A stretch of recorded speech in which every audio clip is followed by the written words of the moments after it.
Greetings, friends. Welcome to my channel. I am Alexander Musienko. Today is May 21st, Wednesday come, and this is my traditional briefing for you, covering the events that I consider relevant, important, and worthy of your esteemed attention. So I'll start with some good news, because, well, we haven't had such news for a while, and we always look forward to it. Wouldn't you agree? Because now, when I tell you what the news is about, you'll understand everything. The thing is, last night, Ukraine stepped up its deep strikes. Strikes were carried out on Russian territory. In particular, drones headed for Moscow and the Moscow region. Information about the results of this operation is still being clarified, but it is already known that there was an attack. And according to reports, the Russian authorities state that in the Oryol region of Russia, the Bolkov semiconductor plant in the city of Bolkov, Oryol region, was attacked. The main area of activity of the plant is the development and production of electronic devices for radio and electronic equipment. BZPP manufactures microchips, semiconductors, indicators, microassemblies, and long-life batteries for radio and electronic equipment. The plant's products are used in communication systems, control systems, electronic warfare, EW, and simulators for tanks and missile complexes. The plant cooperates with the Sozvezdy concern and other entities of Russia's military-industrial complex. The plant produces up to 3 million devices annually. Well, we are still waiting for confirmation from the Ukrainian military.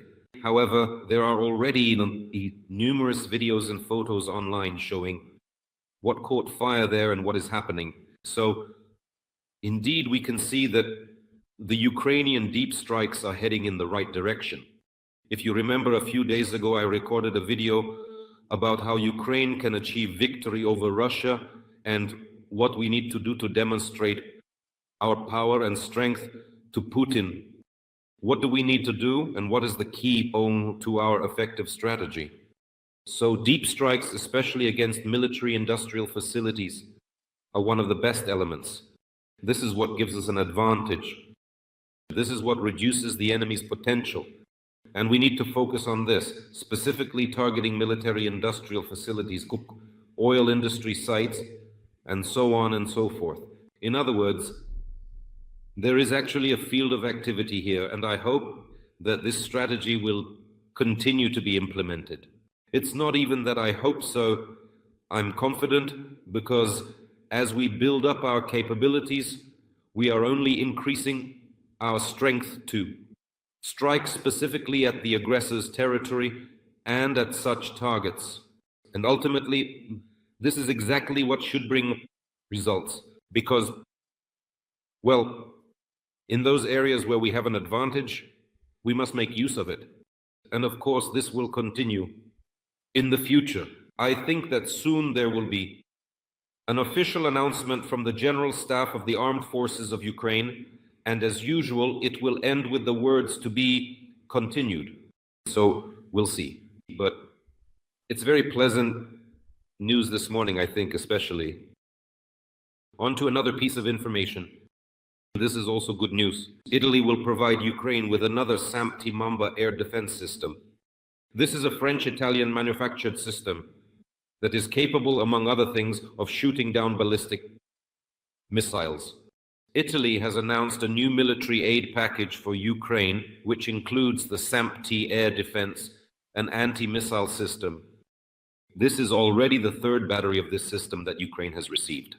This was reported on May 18th to the Parliamentary Security Committee by Italy's Minister of Defense, Guido Crosetto. In addition to the SAMP-T, Italy is providing artillery ammunition, satellite support for monitoring the movement of Russian troops, and 400 M113 armored personnel carriers. In fact, this is, well, very substantial assistance, a significant package from Italy. And of course, we are grateful to our Italian friends.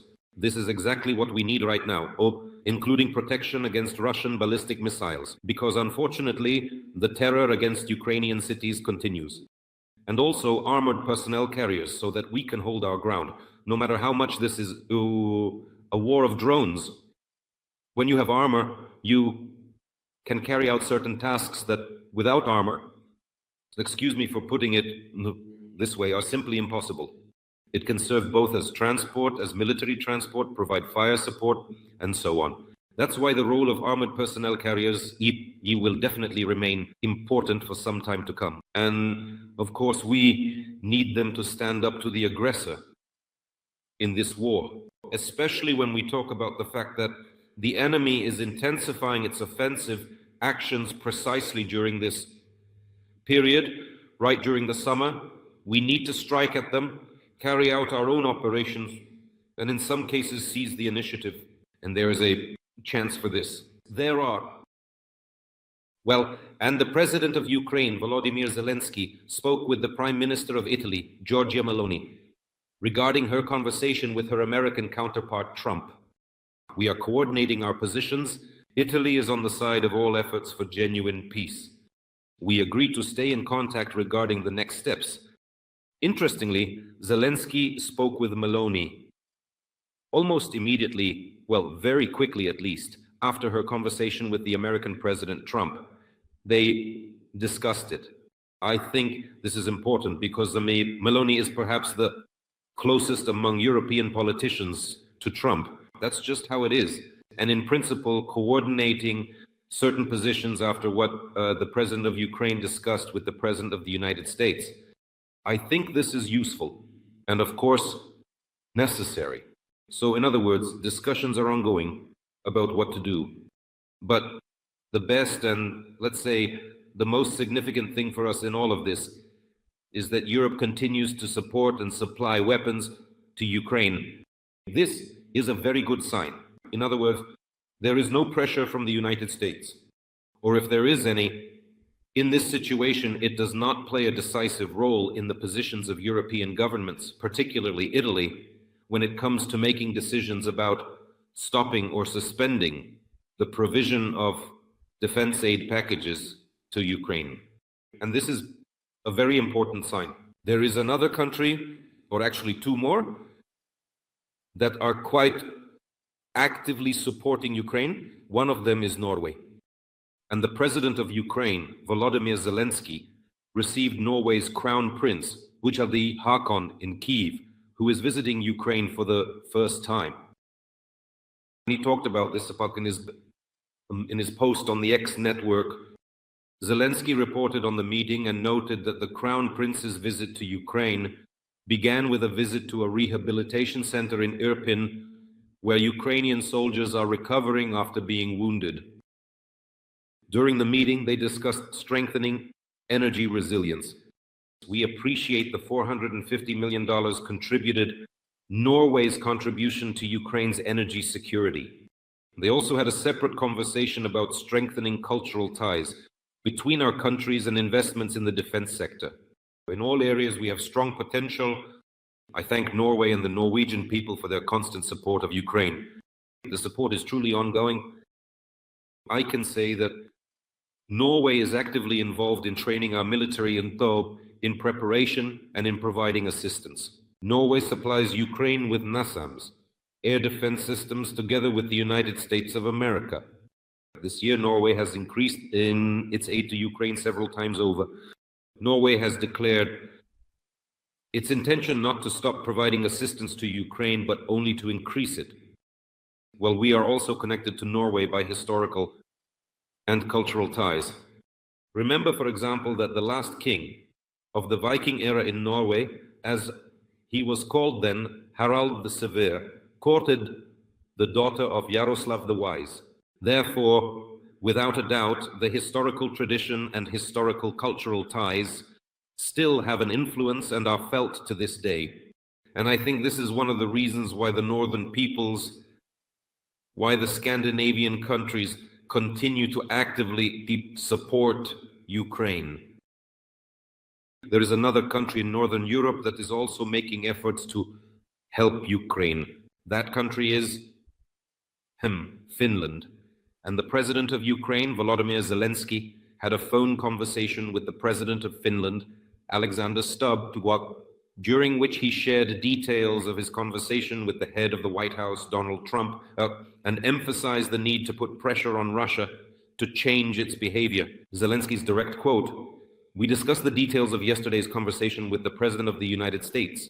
The key point is that diplomacy aimed at peace must be well coordinated and focused on concrete results." Indeed, Stubb, who is the president of Finland, has become friends with Donald Trump. They developed a normal relationship.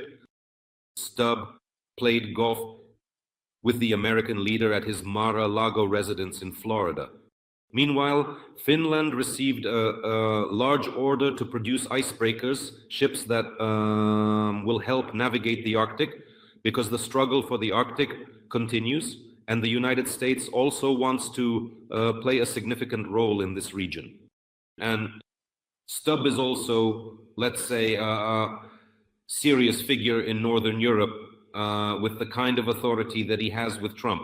It is, in fact, necessary to maintain these contacts.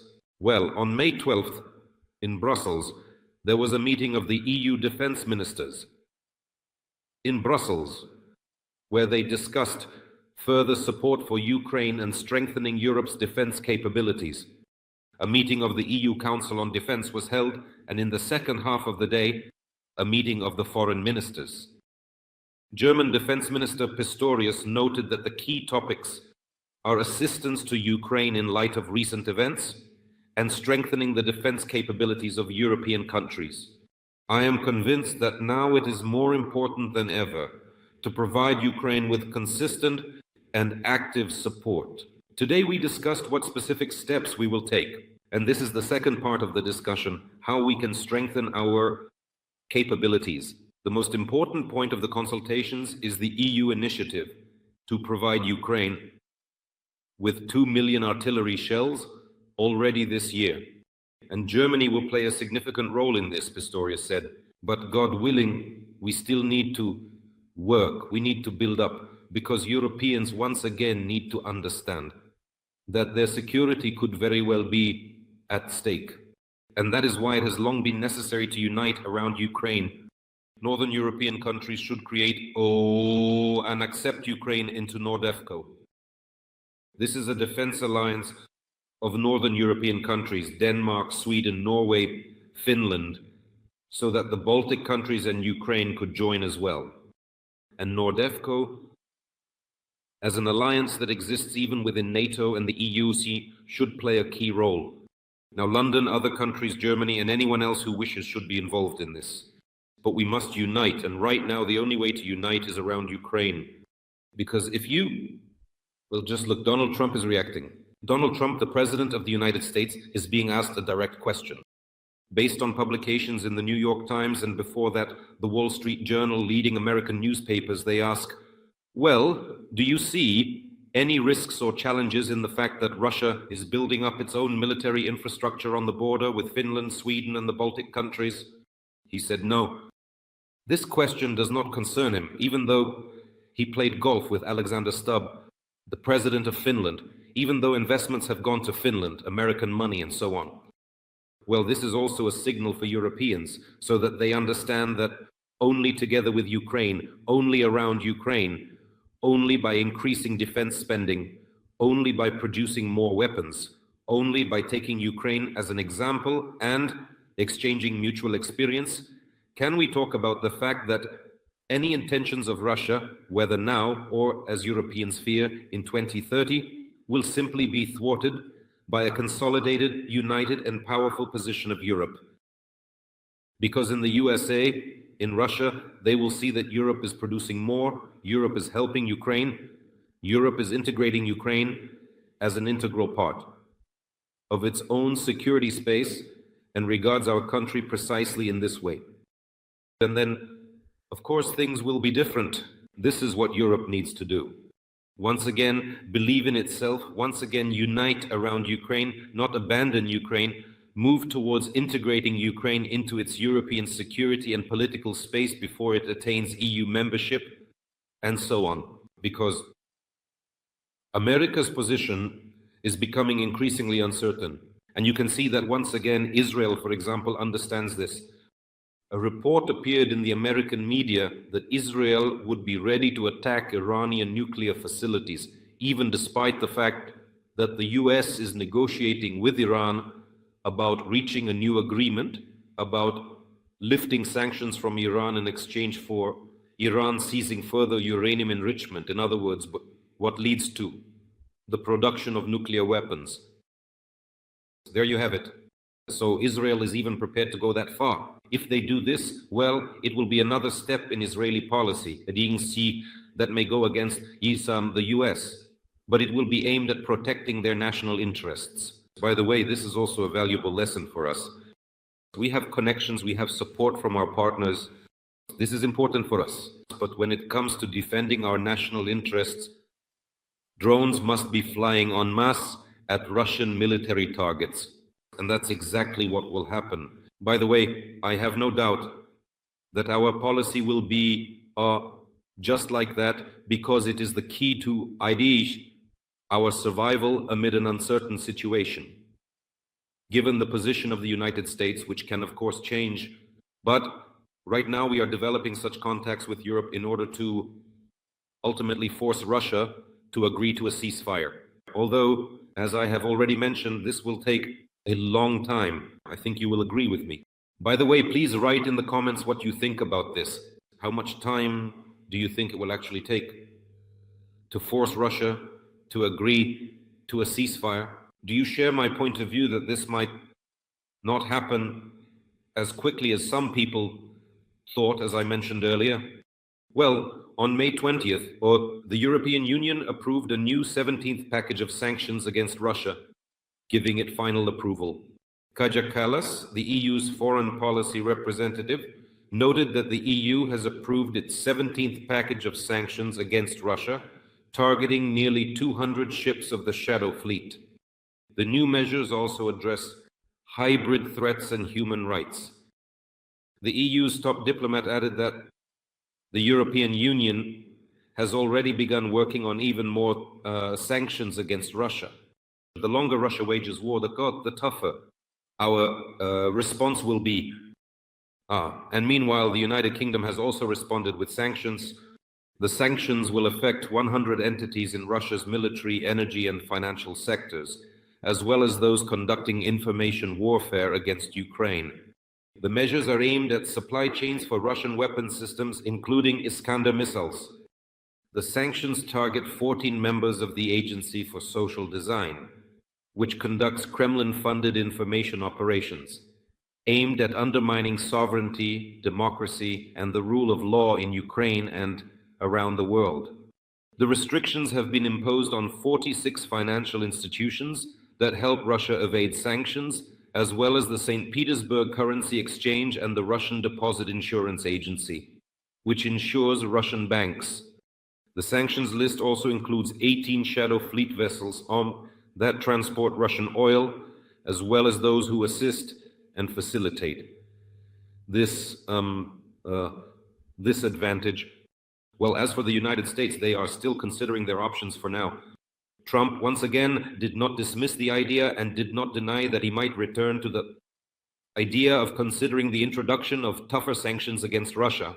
But unfortunately, there are still no specifics on this issue so far. That is, once again, they are giving Russia a chance because, as stated by US Secretary of State Marco Rubio, it is possible that even by the end of this week, Russia will deign to present a memorandum, the so-called proposed memorandum, which, among other things, will address the ceasefire. Well, of course, they will present absolutely unfavorable terms, wait for a reaction, then there will be more discussions, and then they will drag out the process again. Meanwhile, Russian troops will be trying to improve their positions. All these moves, tricks, ploys, manipulations, and lies from the Kremlin, I think they should have been seen through long ago, and most of our partners have already done so. It is important that, in the end, this understanding also reaches Donald Trump, the President of the United States, that Putin is really leading him by the nose. So Kaja Kallas, again, the foreign policy representative I mentioned, noted that we want to see the consequences for Russia promised by the United States for refusing to agree to a ceasefire. America stated that if Russia does not agree to an unconditional ceasefire, there will be consequences. So we want to see these consequences, including from the United States. Well, that's absolutely correct. This is the right call, and Ukraine is calling for it as well. It is necessary to put pressure in a good way on the position, Kubai, of the United States. If there are no sanctions, well, then we will act as we see fit. We will still act, even like Israel does in certain situations, and defend our national interests. It is important that Europe stands with us in this. This is very important. Well, and Putin, in a phone conversation with US President Trump that took place the day before, was telling how they supposedly managed to prevent terrorist attacks in the Kremlin area and on Red Square on the eve of May 9th. Putin said that the alleged terrorist threat was eliminated on the night of May 7th. He also claimed that at that time, Ukraine supposedly launched 524 drones and Storm Shadow missiles at Russia. In addition, he complained. So basically, Putin was asking Trump for protection from terrorist attacks, from drone strikes, from missile strikes. In other words, Putin was begging Trump to protect him. What can I say here, friends? Do you still have doubts that this Russian criminal aggressive hydra that it can't be defeated? Of course it can be. We will keep working on this. Meanwhile, European countries are trying to persuade Trump not to withdraw from the negotiation process between Russia and Ukraine. They're trying, after Trump's conversation with Putin, they were shocked. And the leadership of European capitals is also discussing the issue with Trump so that he still remains involved in the negotiation process. The publication, The Washington Post, believes, in particular columnist Max Boot, that Putin made a fool out of Trump, and the US president apparently doesn't even realize it and was absolutely right that Putin is lying. Putin manipulates, Putin pretends to be dumb and defenseless. That's how I would put it. Well, that's where all these statements come from about May 9th, the 7th, the terrorist attack. Donald, save me, I'm drowning, and so on. So basically, that's what all of this is about. So, friends, we are on the right path. We must remain united and consolidated. The war continues, and so does our struggle, our fight for our freedom, for the future of our children, for our land, for our people. And together we move forward only toward victory. Take care of yourselves, and glory to Ukraine.